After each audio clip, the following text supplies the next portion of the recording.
रूप हदाई तुर रूप हवो चंद सही चमके, तुर रूप हदाई तुर रूप हवो चंद सही चमके। माथम तोरे मुकुट विराजे, माथम तोरे मुकुट विराजे, नौठन रूप धरे।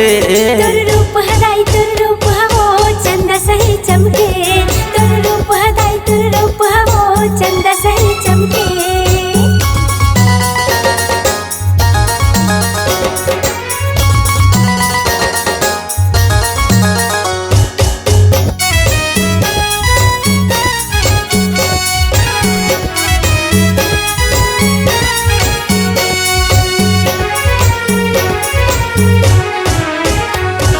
पहली रूप तुर शैलपुत्र दोसर ब्रह्मचारिणी माँ, पहली रूप तुर शैलपुत्र दोसर ब्रह्मचारिणी माँ। दूसर ब्रह्मचारिणी दाई दूसर ब्रह्मचारिणी माँ, दूसर ब्रह्मचारिणी दाई दूसर ब्रह्मचारिणी माँ। पहली रूप तुर शैलपुत्र दोसर ब्रह्मचारिणी माँ, पहली रूप तुर शैलपुत्र दोसर ब्रह्मचारिणी माँ। दूसर ब्रह्मचारिणी दाई दूसर ब्रह्मचारिणी माँ, दूसर ब्रह्मचारिणी दाई दूसर ब्रह्मचारिणी माँ। तीसर रूप तोर चंद्र घंटा है, तीसर रूप तोर चंद्र घंटा है, चम चम चम चमके।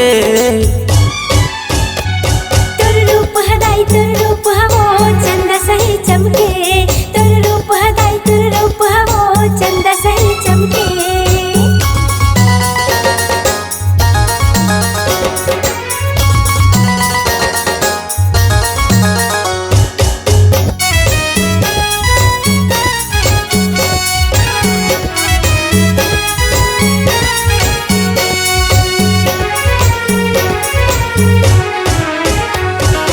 चौथे रूप तुर कुसमांडा पांचवे स्कंद माता हुमा, चौथे रूप तुर कुसमांडा पांचवे स्कंद माता हुमा।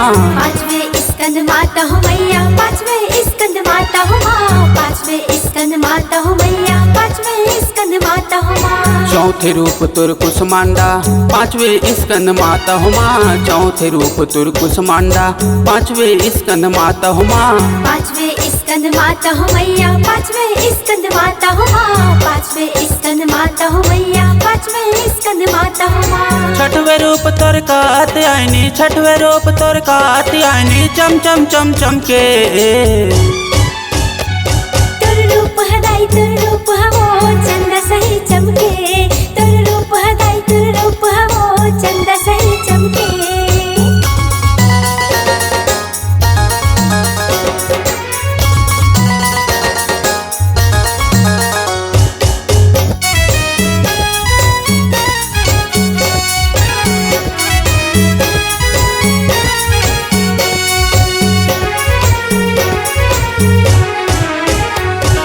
सातवें रूप तुर काल रात्रि आठवें माँ महागौरी हुमा, सातवें रूप तुर काल रात्रि आठवें माँ महागौरी हुमा। आठवें माँ महागौरी हो मैया, आठवें माँ महागौरी हो माँ, आठवें माँ महागौरी हो मैया, आठवें माँ महागौरी हो माँ। सातवें रूप तुर काल रात्रि आठवें माँ महागौरी हुमा, सातवें रूप तुर काल रात्रि आठवें माँ महागौरी हुमा। आठवें माँ महागौरी हो मैया, आठवें माँ महागौरी हो माँ, आठवें माँ महागौरी हो मैया, आठवें माँ महागौरी हो माँ। नौवे रूप तुर सिद्ध जात रे, नौवे रूप तुर सिद्ध जात रे, चम चम चम चमके। तुर रूप हदाई तुर रूप हवो चंद सही चमके, तुर रूप हदाई तुर रूप हवो चंद सही चमके। माथम तोरे मुकुट विराजे, माथम तोरे मुकुट विराजे, नौठन रूप धरे। तुर रूप हदाई तुर रूप हवो चंद सही चमके, तुर रूप हदाई तुर रूप हवो चंद सही चमके।